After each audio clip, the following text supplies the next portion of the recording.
주께 쓰임받는 사람의 자세라는 제목을 가지고 하나님 말씀 나누겠습니다. 요즘 우리가 큐티를 통해서 출애굽기를 같이 읽고 있습니다. 출애굽기는 애통하는 자의 소리를 들으시고 응답하시는 하나님의 그 구원의 역사가 들어 있습니다. 그래서 그 책을 읽으면 하나님께서 어떻게 일하시는지, 하나님이 그들을 어떻게 인도하시는지를 우리가 들여다볼 수 있어요. 출애굽기 2장 23절에 보면 그렇게 말씀하셔요. 이스라엘 자손은 고된 노동으로 말미암아 탄식하며 부르짖으니 그 고된 노동으로 말미암아 부르짖는 소리가 하나님께 상달된지라. 얼마나 어렵고 힘들면 그들이 고된 노동 가운데서도 탄식하면서 하나님께 부르짖었대요. 그랬더니 하나님께서 그 부르짖는 소리를 들으시고 이제 일하시겠다고 하시는 거예요. 하나님은 우리의 기도를 들으시고 우리를 기억하시고 하나님이 우리에게 약속해 주신 대로 우리를 구원해 주신다고 말씀해 주고 계시는 거예요. 하나님의 구원의 역사는 기도하는 백성들을 통해서 이루어 주시는 하나님의 은혜인 거예요. 이 일을 하나님께서 어떻게 이루어 가시냐면 모세를 들어서 사용하십니다. 모세를 들어서.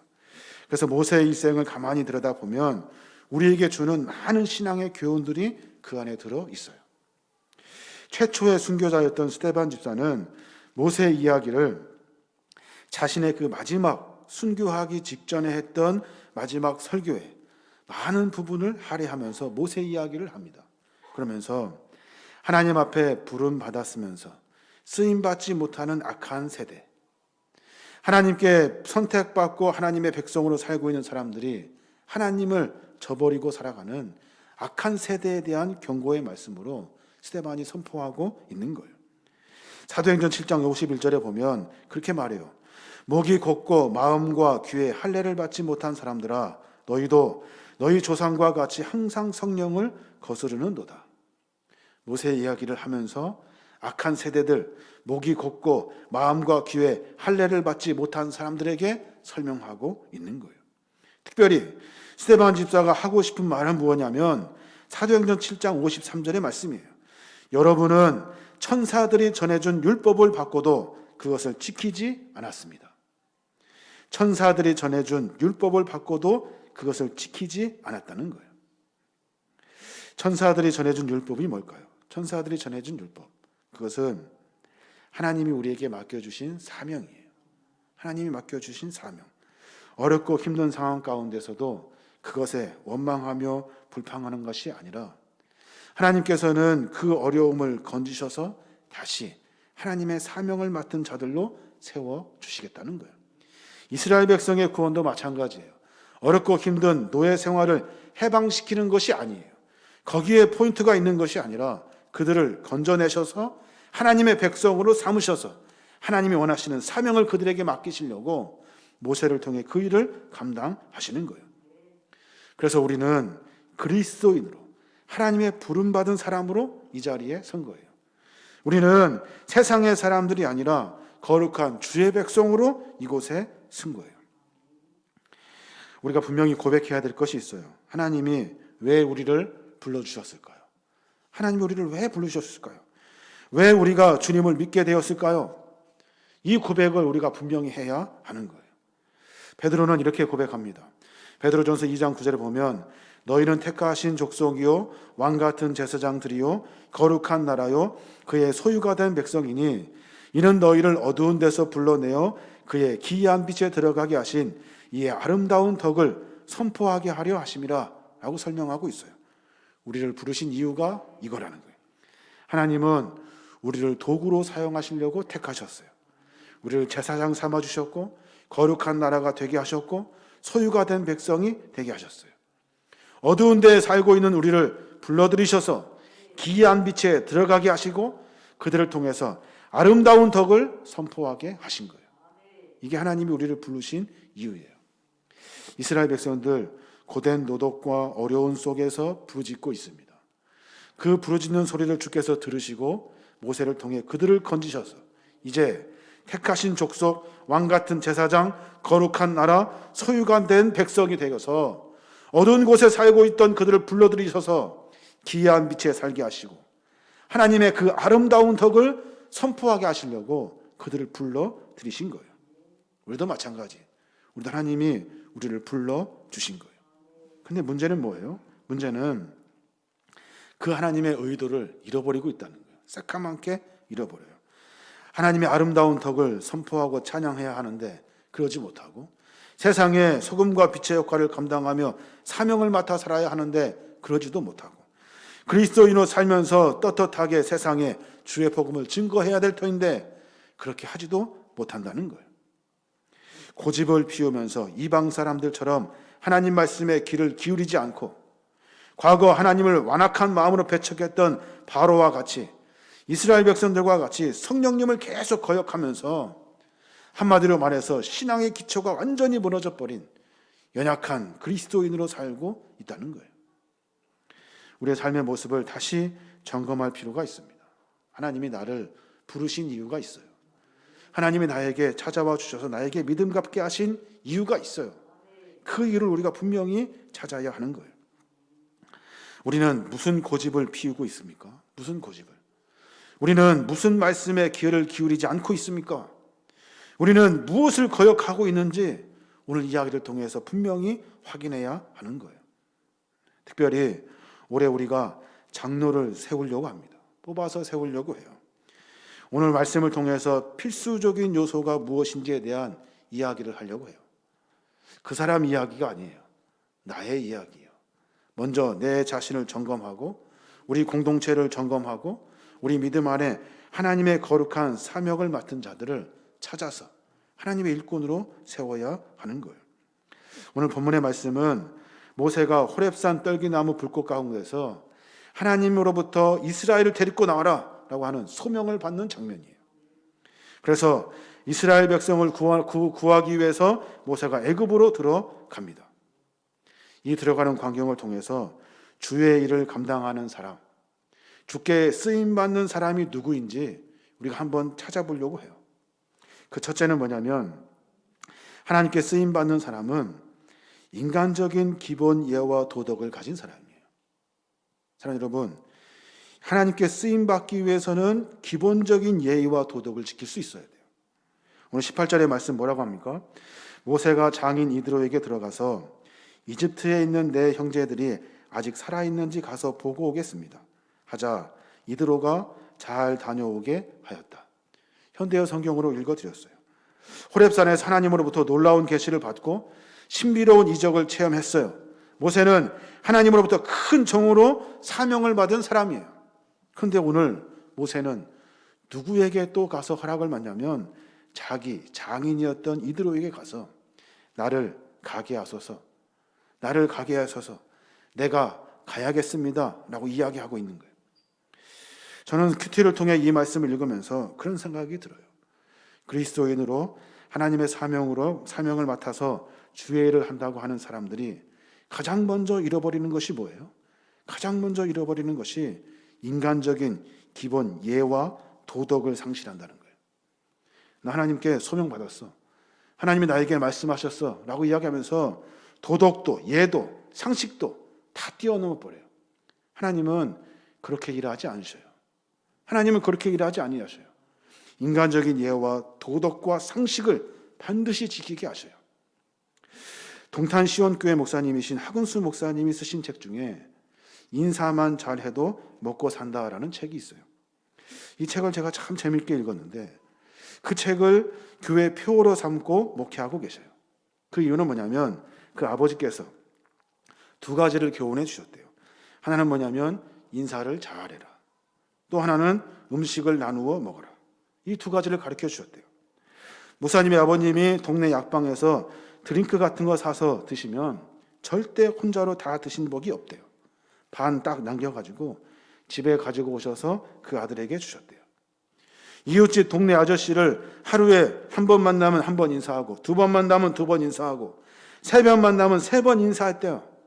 그러면서 인사하라는 부친의 가르침을 그 삶 가운데 실천하며 살았대요. 그러다가 소명을 받고 신학을 공부하고 목사가 되어 보니까 이 두 가지가 하나님이 우리에게 말씀하신 기독교의 깊은 정신을 담고 있다는 것을 깨닫게 되었다는 거예요. 인사 잘하는 것, 인간적인 예인 것 같지만 하나님은 인간적인 기본적인 예를 통해서 하나님의 일을 맡겨주시는 거예요. 상식도 안 되고 도덕도 안 되고 예의도 안 지키는 사람을 하나님은 쓰시지 않으셔요. 우리도 마찬가지예요. 신앙인으로 살면서 세상에 나는 그리스도인이라고 자랑할 것이 없잖아요. 나는 그리스도인이라고 저 사람들을 천대시할 것도 없어요. 그럴 이유가 없어요. 우린 예를 지켜야 되고 기본적인 도덕도 지켜야 되고 상식을 가진 사람이 되어야 하는 거예요. 성경에 보면 사울이 다메섹 도상에서 회심을 합니다. 그리고 어디로 가냐면 예루살렘 교회의 초신자로 출석하게 됩니다. 예루살렘 교인 가운데 아무도 사울에게 찾아가서 인사하는 사람이 없어요. 아는 체 하는 사람이 없어요. 늘 선입견을 가지고 색안경을 쓰고 바라만 보았지 선뜻 손을 내밀고 인사하는 교인이 없었다는 거예요. 그때 바나바라는 사람이 사울을 찾아갑니다. 반갑게 인사해주고 반갑게 맞아 주어요. 그리고 사울을 예루살렘 교인들에게 소개해줘요. 이렇게 했을 때 사울은 예루살렘 교회에서 정착하게 되었고 결국은 위대한 사도 바울이 될 수 있었던 거예요. 인간의 기본적인 예와 도덕과 성품을 통해서 하나님의 사랑이 전파된 거예요. 그래서 그리스도인들을 사랑하는 그리스도를 사랑하는 그리스도인들의 품성은 하나님의 품성을 담게 되어 있어요. 우리의 고집으로 우리의 생각으로 하는 것이 아니라 하나님의 품성, 온 인류를 사랑하시는 하나님의 거룩한 마음을 담게 되어 있어요. 그 마음은 결국에 인간의 기본적인 예와 도덕과 성실로 우리의 삶을 만들어 가는 거예요. 사도 바울은 그렇게 말해요. 로마서 12장 10절에 형제를 사랑하여 서로 우애하고 존경하기를 서로 먼저 하라. 복음을 위해서 앞장서라. 복음을 위해 목숨 걸어라가 아니에요. 형제를 사랑하고 우애하고 존경하는 것을 먼저 해요. 베드로는 우리에게 그 이야기를 그렇게 가르쳐요. 베드로서 3장 9절에 보면 악을 악으로 욕을 욕으로 갚지 말고 도리어 복을 빌라. 이를 위하여 너희가 부르심을 입었나니 이는 복을 유업으로 받게 하려 하심이라. 복을 받는 이유가 뭐예요? 예의도 안 지키고 그저 목적을 위해서 살아가는 것이 아니에요. 우리는 악을 악으로 갚지 아니하고 욕을 욕으로 갚지 아니하고 그리스도의 품성으로 갚을 때 하나님은 하나님의 복을 누리게 하신다는 거예요. 주님의 일에 조금도 누가됨이 없도록 우리의 고집을 내려놓아야 하는 거예요. 다른 사람 신경 써야 돼요. 다른 사람을 품어주어야 돼요. 예를 갖추어야 돼요. 그리스도의 사랑을 전해주어야 돼요. 하나님의 사랑을 베풀 수 있도록 해야 돼요. 이게 그리스도인들의 기본적인 자세예요. 장로 피택도 마찬가지입니다. 예를 갖추고 주님의 사랑을 받았으니 사랑을 베풀 수 있는 사람을 뽑아야 하는 거예요. 자기 고집을 앞세우는 사람은 안 돼요. 안 돼. 우리의 삶의 모습 가운데 이런 모습이 있어야 하는 거예요. 그래야 주님께 쓰임받을 수 있어요. 저희 아버지가 하신 말씀이 기억이 나는데 목사가 되기 전에 사람이 되라. 목사가 되기 전에 사람이 되라. 이 말씀에 참 많은 삶을 점검하게 돼요. 사람이 뭐예요? 사람. 사람이 돼요. 사람이 되어야 주의 일을 감당할 수 있는 거예요. 또 한 가지 오늘 말씀을 통해 깨달을 것이 있는데 주께 쓰임 받으려면 기본에 충실해야 돼요. 기본에. 오늘 보면 출애굽하는 하나님의 대사명을 받고 애굽으로 지금 모세가 가고 있어요. 가는 도중에 어떤 일이 벌어지냐면 하나님이 갑자기 나타나셔서 너를 죽이겠다는 거예요. 너를. 24절에 뭐라고 해요? 이집트로 가는 도중 어느 숙소에서 여호와께서 모세를 만나 그를 죽이려고 하셨다. 아니, 이해가 됩니까? 이해가 돼? 80년 동안이나 훈련시키셨어요. 그리고 430년 준비했다가 이제 드디어 하려고 하는데 하나님이 어느 날 갑자기 나타나셔서 모세를 죽이겠다는 거예요. 왜 그랬을까요?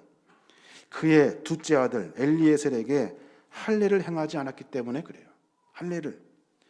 언약의 근거에서 언약의 백성들을 애굽에서 출애굽시키기 위해 지금 모세가 가고 있는데 정작 모세는 기본적인 것을 하지 않았다. 기본적인 것. 할례를 행하지 아니하고 자기 멋대로 사는 거예요. 바빴을까요? 아니면 게을렀을까요?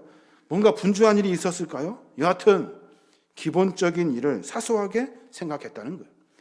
아기가 난 다음에 8일째가 되면 할례를 해야 되는 것인데 그것을 그냥 넘겨버린 거예요. 아들에게 언약의 징표인 할례를 소홀히 한 죄로 모세는 애굽으로 가는 길에 숙소에서 하나님의 징계를 만나요. 운신도 할 수 없을 정도로 움직일 수 없을 만큼 중병에 걸려버려요. 그리고 그 생명을 하나님께서 거두어 가시겠다는 거예요. 그래서 부인 십보라가 어떻게 합니까? 그것을 금방 깨닫고 기본을 다시 찾으려고 밖에 나가서 날카로운 돌을 취하여 아들의 할례를 행한 다음에 그 양피를 모세의 발 앞에 던집니다. 그제서야 하나님은 모세를 용서하시고 그 징계를 풀어주시고 그 사명을 감당하게 하신 거예요.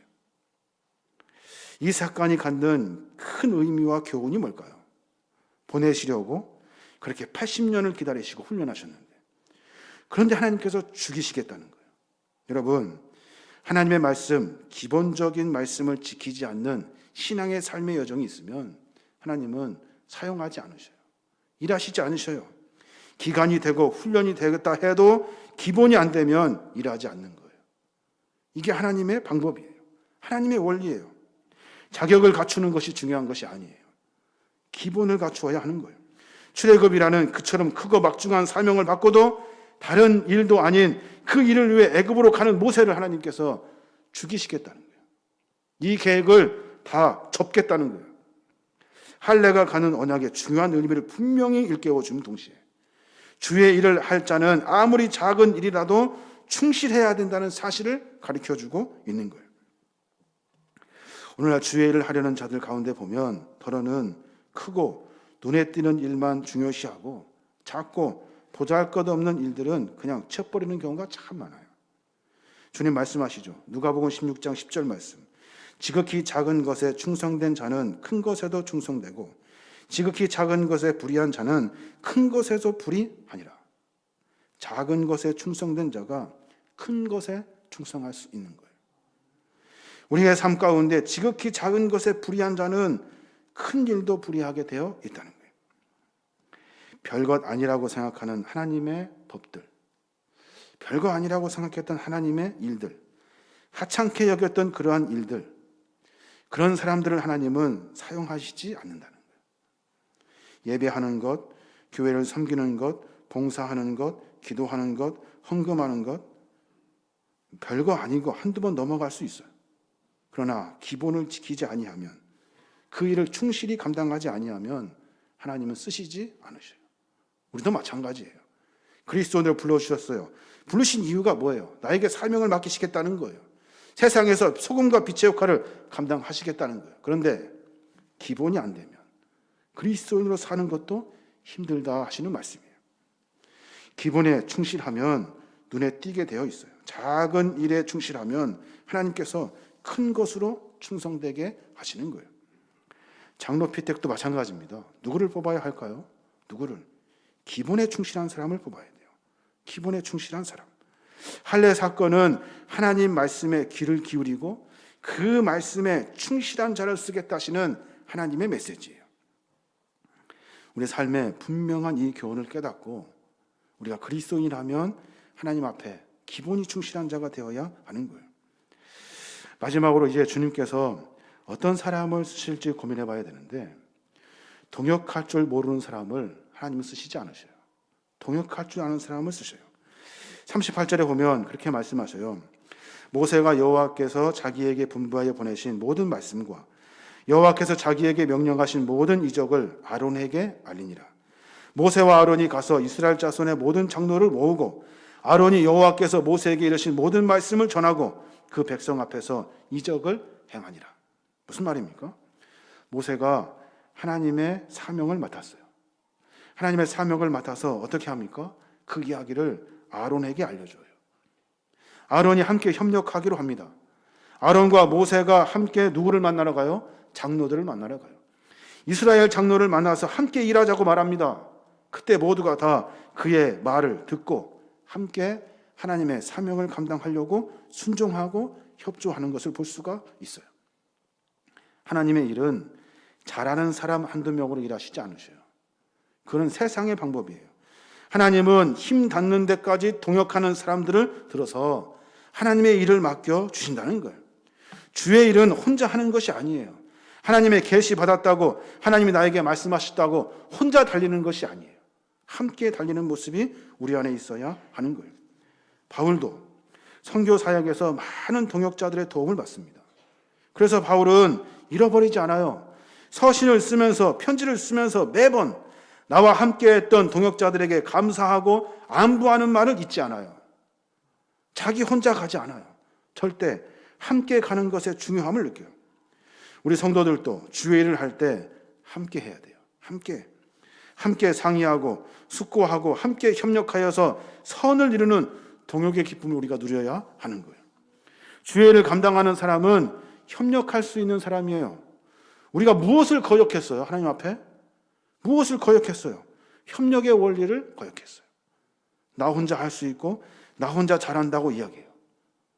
사랑하는 여러분, 협력하려면 답답함도 참아야 되고 기다려 주어야 되고 천천히 가야 되고 배려해야 되고 엄청나게 어려워요.